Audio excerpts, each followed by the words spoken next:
Hey everybody, this is Jessica Lynn of JessicaLynnOriginal.com, and today we're going to be making a card featuring one of our brand new for 2019 rubber stamps, and it is so adorable. Wait till you see it. I am so excited. I'm practically giddy to share the new images. This is just one of the sets, and there's a lot more stamps to go to it, but you can see it's a wiener dog. He's so cute. Wait until you see the final card. I'm really excited about this one. Now, I do apologize a little bit in advance. My voice is a little bit hoarse. Gotta love Wisconsin weather. One day it's 50, the next day we're at 10. So, of course, my voice has taken a beating, as well as the holidays. It does not help. So, I'll try to keep my talking to a minimum, but I do want to say, first off, thank you so much for visiting our channel and watching our amazing cards being created. It's so exciting.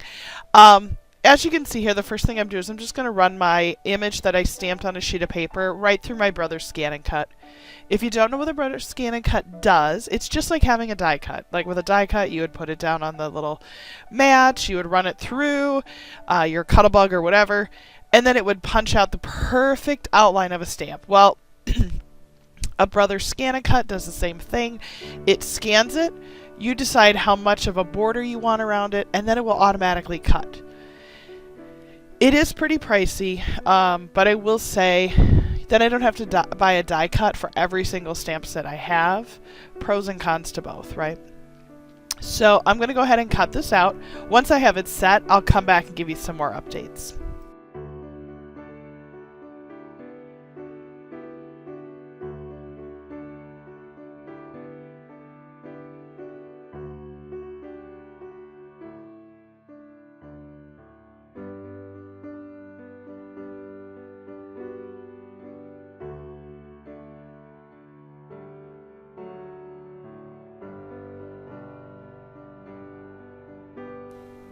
One of the most important parts to creating a card, at least that I feel, is choosing paper. A lot of paper I'm going to show you here today, I actually purchased it all from Hobby Lobby. I really like this set, the Botanicals. It's one of my favorite. Watch for their sales. A lot of times they'll offer it 50% off.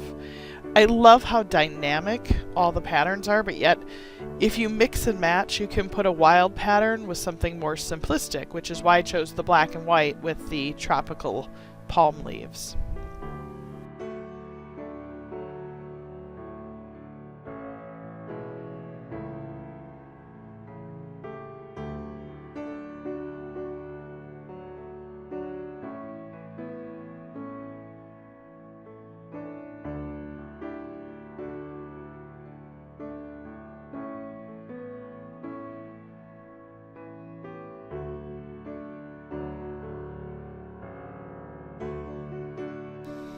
Alright, I'm going to get out my trusty Cuttlebug, circa, I'm going to say 2006. My mother bought this for me many years ago.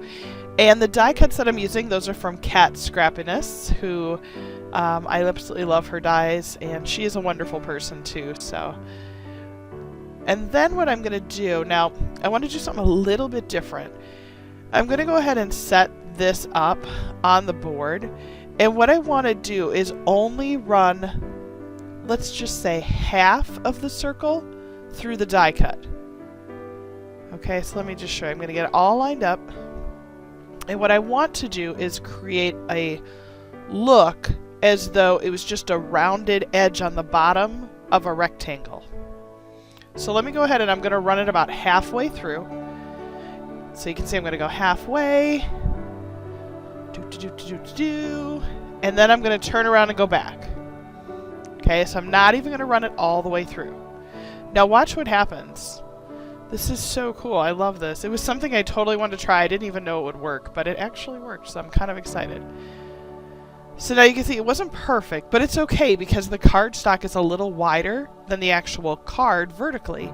So I'm going to be able to trim off that one little part and then just line it up on the other side. And now at the bottom of the card, I'm going to have that beautiful rounded edge, and again with the Cat Scrappiness die cut, it has this beautiful little stitch line, and I think just by having that on the card, it just makes it look more complete, if that makes any sense. I don't know.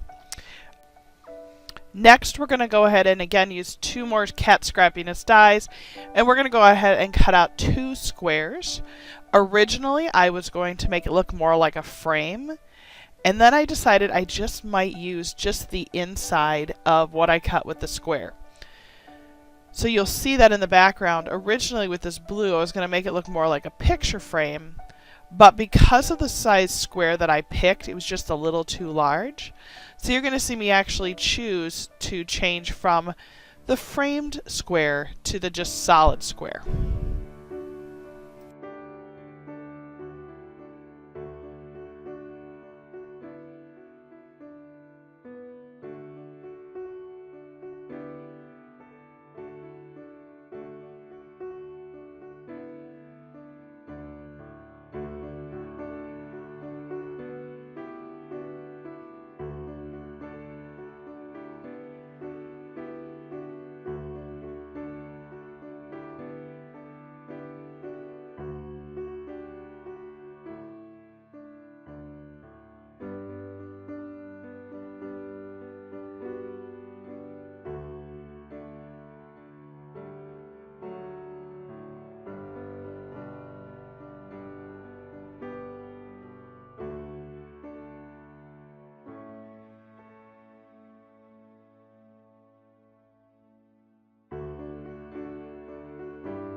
Honestly, everything happens for a reason.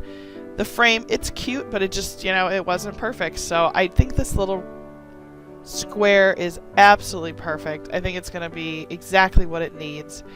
One thing I will suggest is make sure you lay out your card ahead of time. Cut all your pieces, do a quick layout, make sure everything's going to fit before you commit to any of it. Can't tell you the number of times that I've been like, yeah, this is going to be awful. Yeah, that didn't work.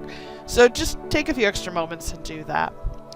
So once I have my rectangle with the circle at the bottom all on there and my new square in the middle, don't forget, autograph your cards. Very important. I'm like the autograph your cards police. It's really important because then it shows that you made it, and who knows who's going to see that in the future.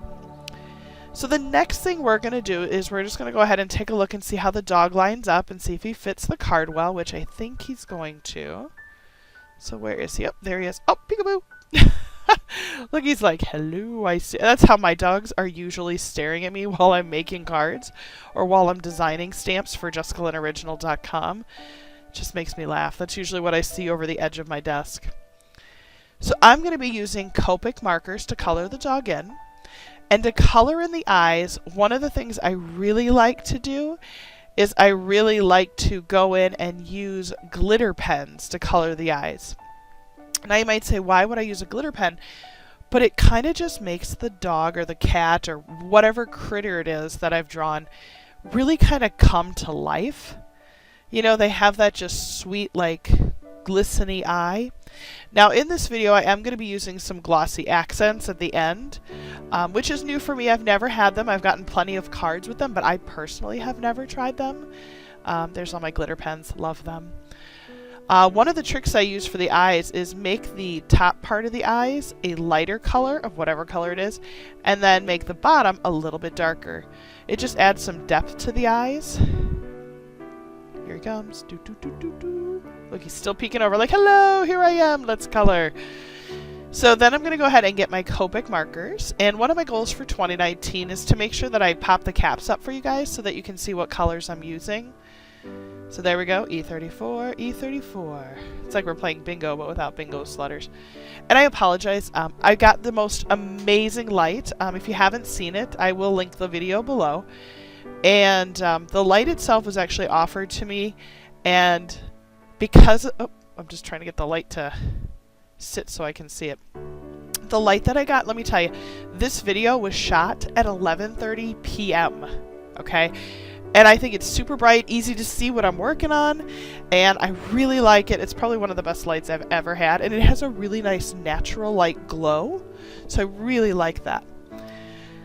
Alright, so now I'm going to color in the dog, and at first, my first instinct, because I wanted him to be brown, I was going to go with a much darker brown. But I'll say this, with Copic markers, always start lighter and build up your color. It's really important.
Now to come back in and add some darker shadows to him, because if you see, look at him right there, if I don't do anything else, he looks kind of flat, right? So I have a brown marker, and the color on it, and I apologize, I showed it earlier, but it's E37. E37. And I went in, and you can see I actually used another shade of brown. This one was almost more of a chocolate brown. And I went in and I added all of my shadows. So rather than coloring him in let's just say grays, which has been typically something I've done, I've really been trying to start coloring in the critters and using shadows of their natural colors. So you can see on this one, I'm giving this adorable little pup some shadows based off of his brown color rather than using grays and stuff. Now I will come in and add a little bit of gray because I think it'll just make him pop a little bit more. But always start doing your shadowing with the brown. It's something I just started and I really am liking the results on it. And if you're not sure, you know, how would the light fit on him, you know, one of the suggestions I would do is decide where your light source is. And then if you do have a dog or something at home or whatever critter that you're coloring in, put a light on them and just see where the shadows fall and then try to copy that. Now I, on the other hand, keep moving the light around, so I apologize. First time I bashed my head into it, which was kind of funny. And then I decided I was going to shift it to a different location, so I apologize that the lighting keeps changing in this video.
And again, you can see just by adding that little bit of gray, and it's a warm gray, so it kind of has some warm tones.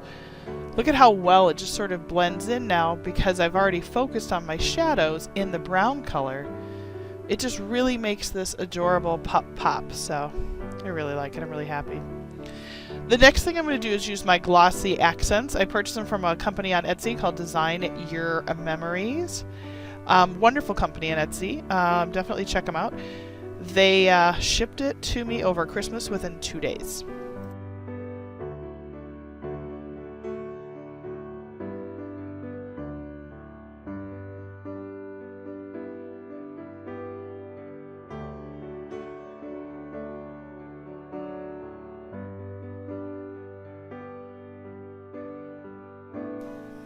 Now, I have gotten cards before where people have used the glossy accents, but I personally have never, so it's really important for me to read the directions.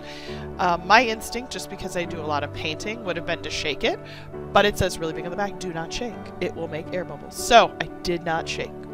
Got it.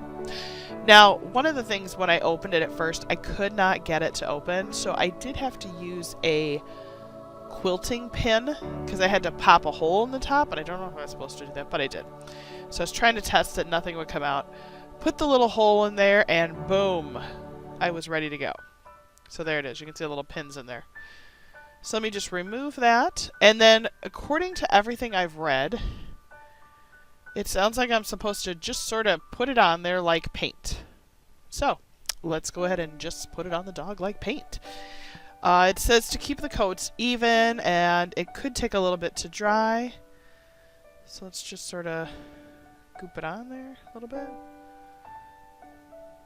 Oh, that looks so cute. Oh my god, look at his little eye. He looks like he's crying, like if he was like a little adopt me dog. He's like, adopt me, I'm so cute. And it says it can take, 10 to 15 minutes or so for it to kind of harden and set. So just be patient. If you have kids, put your stamp up away so it doesn't, kids don't touch it, get fingerprints in there. But look, he's got little glossy eyes. Too cute. Oh, I can't wait to see this card done. I'm so excited. Alright. So I've got all my stuff, so now it's time to make this card look a little fancy. So we're going to go ahead and use a sentiment I found in my collection. And it is super cute. I'm going to always test it first. I highly encourage you to test especially if, I'm this far in the card, so if I screw it up, it's totally, yeah. Again, one of the things I like about clear stamps is I can see where I'm stamping, so it says, hope your birthday was, and then I have another one that goes with it. Let me just grab that other one, and it's going to say, possum! Like, give me some paw, like a dog paw.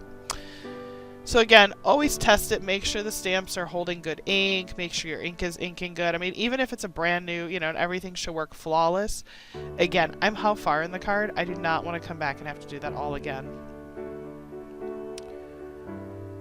Oh, it looks cute. I love it. You know what I like is that the font is very thin, so it kind of matches the black and the white in the background. It's cute. So from here, what I'm going to do, let me just close up my close to my heart ink. I love their ink, but I hate their ink pads because they flip and I end up with more ink on my fingers every time. And then you can see I decided to put some glossy accents on his nose because I thought, oh, cute little wet nose. So cute. So now what I'm going to do is I am going to add the foam risers. If you guys have watched my channel before, foam risers I think are my #1 tool of choice. Love them. Gonna go ahead and put some of those on the back, and then I found these really fun, see those little iridescent circles? They're like bubbles. And so I think I'm gonna add 3 of them kind of up in the corner because it looks like the dog's looking kind of up. So maybe they're like little glossy tennis balls? I don't know. We'll put that on there, and I think it'll just be that little finishing touch like some people put sequins. So let's go ahead and assemble.